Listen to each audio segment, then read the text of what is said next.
स्वागत आपका। मैं हूं योगेंद्र, आप देख रहे हैं नारी, और नारी में हम बात करेंगे एम फैक्टर यानी कि महिला फैक्टर। महिला चाहे सियासत का केंद्र बिंदु हो या अभी जो देखें जागरूकता ही मैं कहूंगा इसे, और वोटर में बड़ा पावर फैक्टर के रूप में देखा जा सकता है।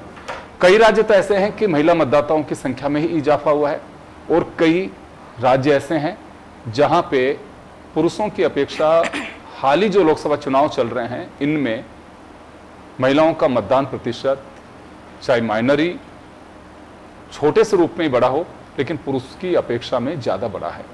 आप स्क्रीन पे देख सकते हैं वो डाटा, क्या कारण है। और कई योजनाएं ऐसी होती हैं कि जो केवल लुभाने के हिसाब से कहें या उनका बेनिफिट भी मिलता हो, क्योंकि सरकारों की ओर से अगर योजनाएं आती हैं तो निश्चित रूप से पब्लिक के लिए ही होती हैं वो। तो आज हम जानने की कोशिश करेंगे कि महिला फैक्टर, पॉलिटिकल पार्टीज भी अपने जो एक प्लेटफॉर्म होता है पार्टी लाइन से भी अलग हट करके उस फैक्टर को लेकर महिलाएं क्या विचार रखती हैं, और जो वोट प्रतिशत बढ़ा है उसको लेकर के क्या है। तो हमारे साथ आम आदमी पार्टी से संगीता गौड़ जी हैं, डॉक्टर संजय यादव जी हमारे साथ कांग्रेस से हैं। ये एक तरह से मैं कहूँ ये नॉन पॉलिटिकल इश्यू है, लेकिन हमने गेस्ट के रूप में पॉलिटिकल पार्टी से इस वजह से बुलाया है क्योंकि एक्सरसाइज उन्हीं लोगों को करनी होती है और मतदाता से सीधा संबंध उन्हीं लोगों का होता है। तो ऐसी क्या वजह है जिसकी वजह से ये फैक्टर प्रभावी है, और चाहे मतदान के रूप में देख लीजिए या फिर हम यह देख करके चलें कि जो योजनाएं गवर्नमेंट की होती हैं उनको लेकर के भी। तो मैं संजय, मैं आपके पास में आना चाहूंगा। मैं आप भी देखते होंगे कि पिछले दिनों से कोई भी गवर्नमेंट हो, किसी भी पार्टी की, महिलाओं को केंद्र बिंदु रखते हैं, मैनिफेस्टो जारी करते हैं, तो भी योजनाओं में भी एक बड़ा एक आधार लेके चलते हैं। तो महिला सशक्तिकरण की नजर से हम देखें या महिला मतदाता है उस पर सीधा एक प्रभाव डालने की दृष्टि से देखें, इसे क्या रहता है कारण? भावनात्मक रूप से महिलाओं को अपनी पार्टी में जोड़ने के लिए उनको योजनाएं दी जाती हैं जी, लेकिन उनको वास्तविक रूप से राजनीतिक पार्टियों में प्रतिनिधित्व नहीं दिया जाता, क्योंकि महिलाएं आधी आबादी हैं। महिलाओं ही में पार्टियों को जिताने और हराने में एक बहुत बड़ा रोल प्ले करती हैं। तो इसलिए महिलाओं को लुभाने का कार्य करने के लिए उनके लिए योजनाएं निरंतर प्रत्येक सरकार योजना निकालती रहती है। जैसे अभी वर्तमान में भी काफ़ी योजनाएं चल रही हैं, जनधन योजना है, ये लखपति दीदी योजना है, उज्ज्वला योजना है। चाहे किसी भी राजनीतिक दल की सरकार हो, दोनों ही पार्टियां महिलाओं के लिए कार्य करने की प्रयास करते हैं, परंतु उनको राजनीतिक प्रतिनिधित्व उतना नहीं देती जितना कि एक महिलाओं को दिया जाना चाहिए।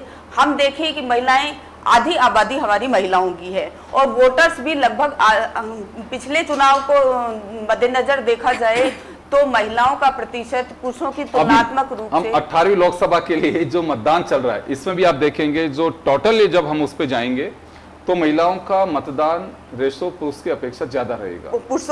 2019 में भी पुरुषों की तुलना में महिलाओं का प्रतिशत कई राज्यों में ज्यादा रहा, मतलब 0.67% ज्यादा ही रहा था। तो डेफिनेटली इस बार भी कुछ अधिक रहने की संभावना है।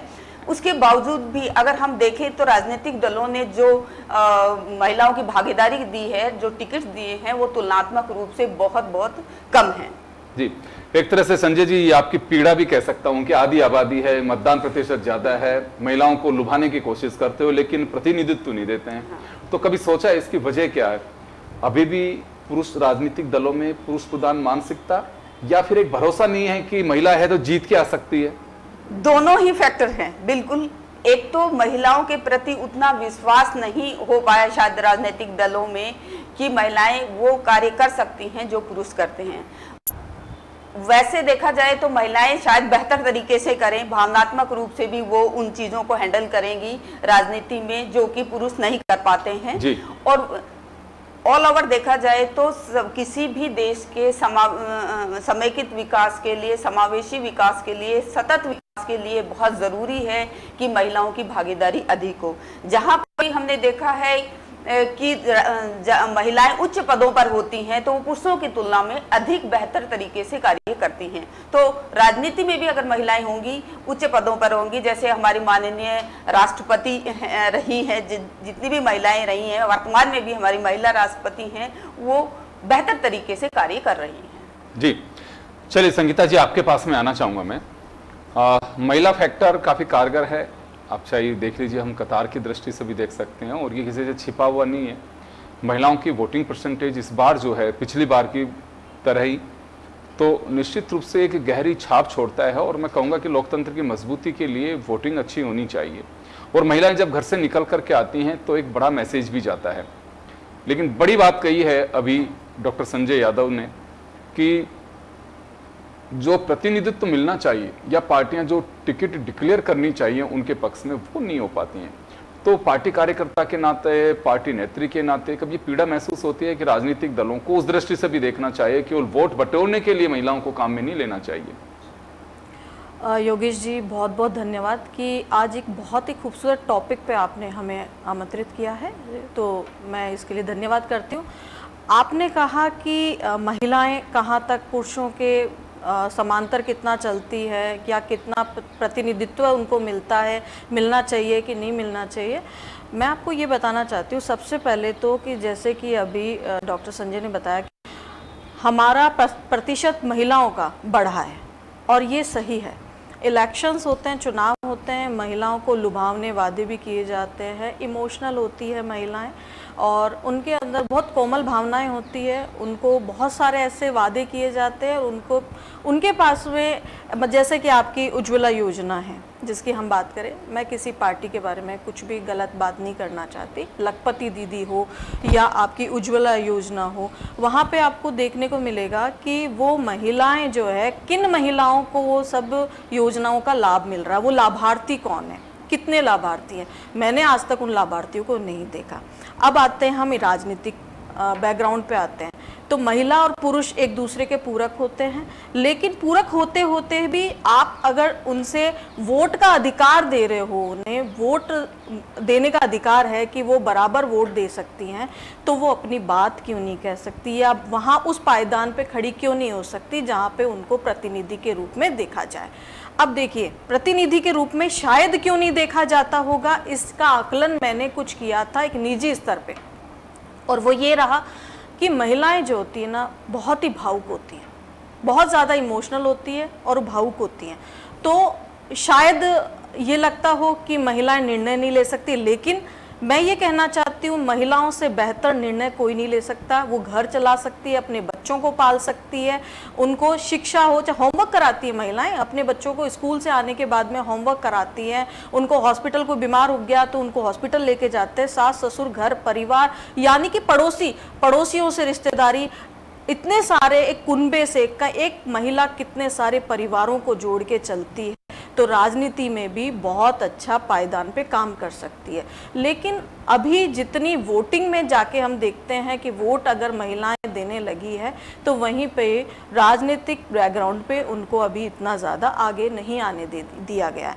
महिलाएं सशक्त हो रही है, महिलाएं थोड़ी पढ़ रही है, लिख रही है, समझ रही है, क्योंकि सोशल मीडिया का ज़माना हो गया है, इंस्टाग्राम, फेसबुक आजकल तो सबके पास में, और ज़्यादा कुछ नहीं हो तो यूट्यूब पे भी माइक पे अगर महिला या पुरुष कोई भी बात अपनी कह के कोई वीडियो देखना चाहते हैं तो उनको दिख जाता है।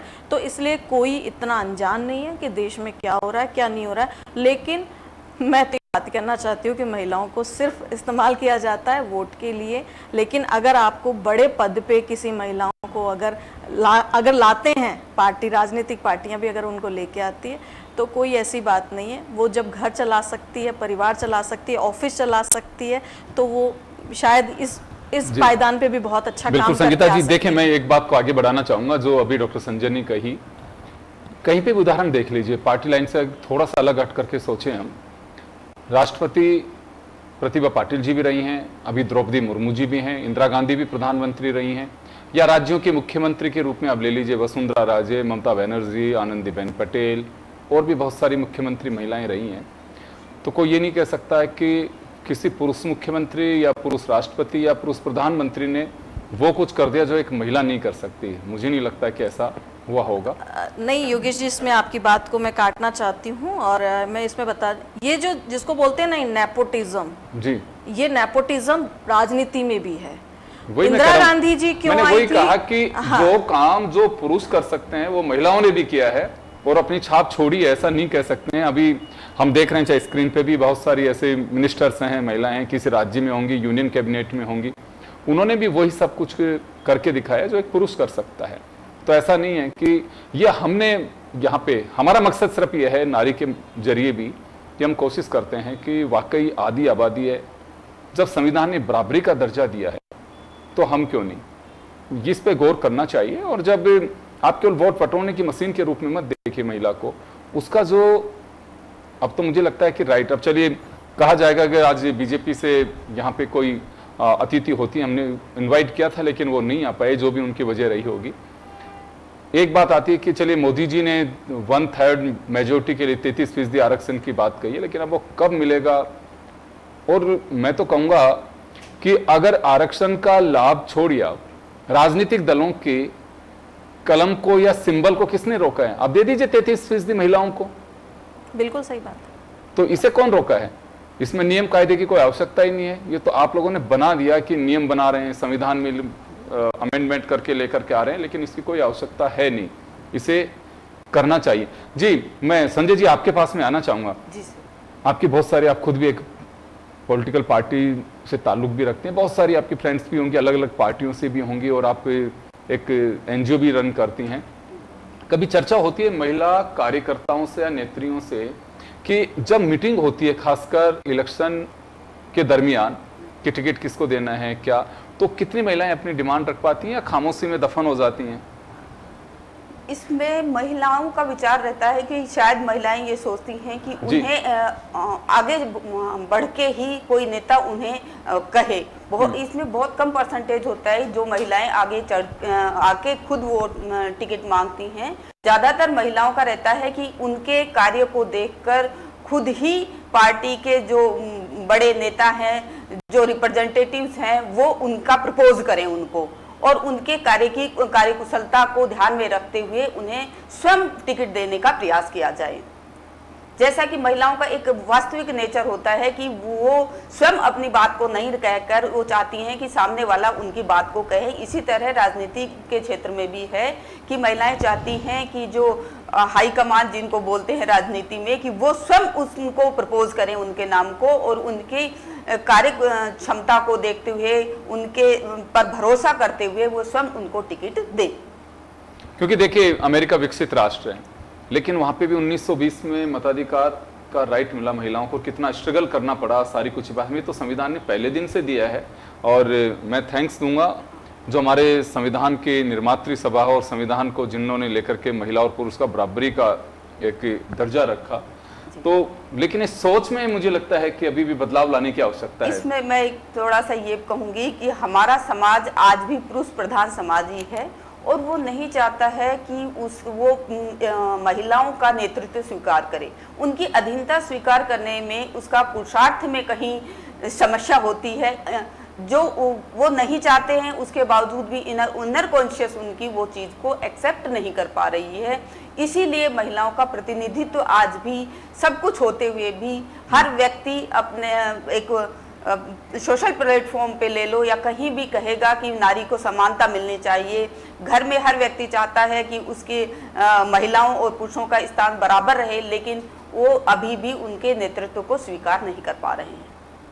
जी बिल्कुल, आप सही कह रहे हैं, क्योंकि एक सोच जब तक नहीं बदलेगी तब तक कुछ नहीं होगा। आपके तमाम प्रयास जो हैं, लेकिन इसके लिए महिलाओं को भी आगे बढ़ना होगा, क्योंकि राजनीति का जो मोह रखती हैं वो दब जाती हैं कि पता नहीं क्या इंप्रेशन जाएगा, हम आवाज़ उठाएं नहीं उठाएं, ये बातें आती हैं सामने।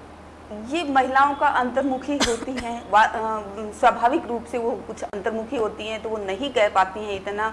दूसरा, वो देखती हैं कि उनका प्रतिनिधित्व है नहीं, उनके साथ बैक में इतना सपोर्ट नहीं रहता है कि वो अपनी बात को खुल के कह सकती हैं। जी संगीता जी, आपके पास में आना चाहूँगा। पार्टी की मीटिंगें आप लोगों की भी होती होंगी, कभी महिलाएं बात कहती हैं कि एटलीस्ट इतने टिकट तो महिलाओं को दीजिए, या आपका क्राइटेरिया हो सकता है? क्योंकि हर पार्टी में सरकार बनाने के लिए देखिए नंबर ऑफ मेंबर्स की जो होती है उसमें नंबर काउंट होते हैं कि आपके कितने मेंबर्स जीत करके आए। तो ये बात तो सही है, लेकिन ऐसा कैसे हो सकता है कि किसी भी कॉन्स्टिट्यूएंसी में, पार्लियामेंट्री हो या फिर असेंबली की हो, जिसमें कोई जिताऊ कैंडिडेट नहीं मिले? बिल्कुल, पार्टी में ऐसी बातें होती है, और महिलाओं के लिए भी होती है कि ज़्यादा से ज़्यादा महिलाएं आगे आएँ। लेकिन देखिए एक बात बहुत सही कही है अभी कि एक तो महिलाओं पे इतना दबाव है, जैसे पुरुष प्रधान समाज की हम बात कर रहे हैं ना, तो वहाँ पे क्या है कि महिलाओं पे इतना दबाव है कि वो महिलाएं अगर अपनी पार्टी में भी कहीं बैठी हैं ना तो पुरुष उनको आगे नहीं आने देते, पहली बात तो। और या फिर पहले से जब पुरानी नेत्रियां हैं तो वो पहले आगे नहीं आने देती। अगर किसी में कोई दमखम है, कुछ कर दिखाने का जज्बा भी है, तो वो महिला पीछे रह जाती है। अगर उसको बहुत अच्छी नॉलेज है, वो कुछ करना चाहती है, कर सकती है, तो वो नहीं कर पाती है। लेकिन ये हकीकत है कि आप डोमिनेटिंग जो एक पुरुषों के अंदर जो है कि वो देख नहीं पाते उनका नेतृत्व, सही बात कही है अभी मैडम ने कि ये बात है कि वो पुरुष जो है नेतृत्व देख नहीं सकते महिलाओं का, इसलिए क्या महिलाएं रह जाती हैं। अब जैसे अभी हम बात करें बीजेपी, नेतृत्व देखना पसंद है, बात भरोसे की है कि पता नहीं जीत पाएंगे कि नहीं जीत पाएंगे। नहीं नहीं नहीं नहीं नहीं नहीं, उनको पता है जीत पाएंगी, जीत जाएंगी। नहीं नहीं नहीं, महिलाओं में बहुत, महिला तो एक वात्सल्य का स्वरूप होती है, माँ है, बेटी है, बहन है, पत्नी है, उसके बहुत सारे स्वरूप है, माँ दुर्गा है। लेकिन सॉरी, लेकिन पुरुषों के अंदर ये दिक्कत है कि अगर ये जीत के आ गई और ये महिला किसी भी जाति से, सपोज कीजिए कि कोई जनरल है, वो कोई इसका SC ST से महिला कोई जीत के आ जाती है या नेतृत्व करती है या फिर जीत जाती है, तो वो पुरुष जो है उसको बर्दाश्त नहीं होता है। वो कैसी कैसी भद्दी, मैं बहुत 15 सालों से राजनीति में हूँ और मैंने देखा है कि महिलाओं पर कैसी कैसी टिप्पणी। आप क्या कहोगे योगेश जी, महिलाएं आगे आना चाहती है, काम करना चाहती है, लेकिन फिर भी वो क्यों नहीं कर पा रही है? वो टिप्पणियों से डरती है, क्योंकि एक महिला जब से वो पैदा होती है तब से वो टिप्पणियां देखती भी आई है, तब से ही वो टिप्पणियां देखती आई है। फिर उसको क्या होता है, डर होता है। लेकिन कुछ ऐसी महिलाएं हैं जो मुट्ठी भर महिलाएं हैं जो ये कर गुजरती है और निकल जाती है और कुछ करके भी दिखा देती है। लेकिन वहाँ पे वो कितनी ही स्मार्ट जगह पे बैठ जाए, कितने ही बड़े पद पे बैठ जाए, लेकिन वहाँ पर भी देखिए उनको ये सामना करना पड़ेगा कि लोग क्या कहेंगे। ये जो शब्द है जो मैं कह रही हूँ कि लोग क्या कह रहे होंगे या क्या कहते हैं, मेरी साड़ी तो इधर उधर नहीं हो गई है, मेरे बाल तो सही है कि नहीं है, मैंने लिपस्टिक लगाई थी, वो थोड़ा सा लोग क्या कहेंगे, ये डर महिलाओं में रहता है कि लोग क्या कहेंगे। और ये सामना करना पड़ता है हर एक महिला को, क्योंकि मैं महिला हूँ, इसलिए मैं खुद करती हूँ सामना, ये होता है। और पार्टी में, हमारी पार्टी में महिलाओं में हमें साफ कह दिया गया कि जो महिलाएं काम कर सकती है, आगे आ सकती है, करना जानती है, तो वो आगे आए। और वो इसीलिए मैं भी देखिए कर रही हूँ और प्रयास है निरंतर कि मैं कुछ कर पाऊँ।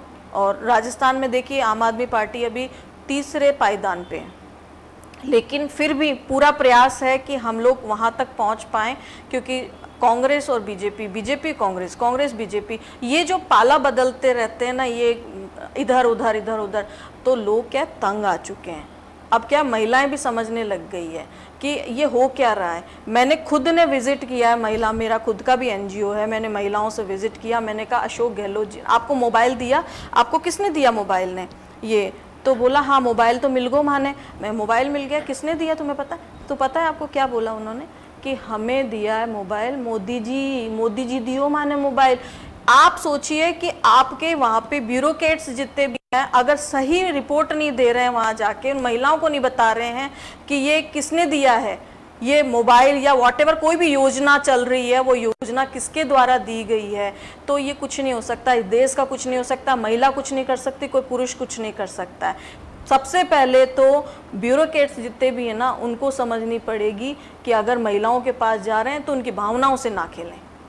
सबसे पहली बात है, सिर्फ बोर्ड की बात ना करें, उनको बताएं कि ये जो योजना है ये इसी सरकार ने ऐसे ऐसे दी है। अब वहाँ पे इसलिए आके ये क्या लास्ट मोमेंट पे जाके जो इधर उधर जो हो जाता है ना, चुनाव की बात की, अरे ये तो जीतने वाले थे, इनका ऐसे ऐसे कैसे हो गया, ये बाद में जाके लास्ट में जो पलड़ा इधर उधर जो हो जाता है ना, पासे बदल जाते हैं, वो उसका यही कारण है। तो महिलाओं को थोड़ा सा ऐसे ना देख के और थोड़ा सा, मैं चले समय का अभाव में रोकना चाहूंगा। देखिए हमारा डेमोक्रेटिक सिस्टम है, हमारा नहीं दुनिया का कोई भी मुल्क हो, वहां पे आपकी ताकत आपका राजनीतिक प्रतिनिधित्व पर होती है कि आप हाउस में कितने लोग जीत करके जाते हैं। वहां आपकी पावर का एहसास होना चाहिए, क्योंकि नियम कायदे सब वहीं से बनते हैं, योजना वहीं से बनती हैं। और अगर उस पावर सेक्टर में अगर आपने धाक नहीं जमाई, पांव नहीं जमाई, तो फिर वो सोच नहीं बदल सकती। और आप सही कह रहे हैं, हम अगर इसके निचोड़ की बात करें तो जाहिर सी बात है कि जब तक ये सोच नहीं बदलेगी कि महिला कुछ भी कर सकती है, तब तक ये कल्याण नहीं हो सकता। अगर कहें कि कोई उदाहरण देके कहे कि देखिए इंदिरा गांधी जी या फिर वर्तमान राष्ट्रपति जी या हमारे फॉर्मर राष्ट्रपति जी, उनके अगर हम जिक्र करें तो ये देखिए अपवाद स्वरूप है, वो प्रतिनिधित्व दिखना चाहिए। हम मात्र कितनी सी महिलाएं 10-12% पार्लियामेंट में जीत करके पहुंचती हैं, और फिर उसमें भी राजनीतिक दल दम भरते हैं कि हमने महिलाओं के लिए ये किया और महिलाओं के लिए, बच्चियों के लिए ये किया। करने की बात नहीं है, उनको इसी तरह से रेस्पेक्ट के साथ में प्रतिनिधित्व भी दीजिए, तो वो अपना काम खुद कर लेंगे, किसी के तरफ देखने की उनको आवश्यकता नहीं होगी। मेरा मकसद सिर्फ इतना सा ही है। खैर चलिए, आज तो वोट डल रहे हैं, हमने मतलब ये एहसास कराने की कोशिश की है कि हर महिला पुरुष की तरह ही जागरूक है, पुरुष की तरह ही मतदाता है, पुरुष की तरह ही सजग है, तो फिर उनके साथ ये नाइंसाफी क्यों? आज नहीं तो कल संघर्ष एक लंबा होता है, रिजल्ट बाद में आए, लेकिन आना चाहिए। यह मुहिम जन टीवी की भी है। तो चलिए, आप सभी का बहुत बहुत शुक्रिया, और नारी में इतना ही, दीजिए इजाजत, नमस्कार।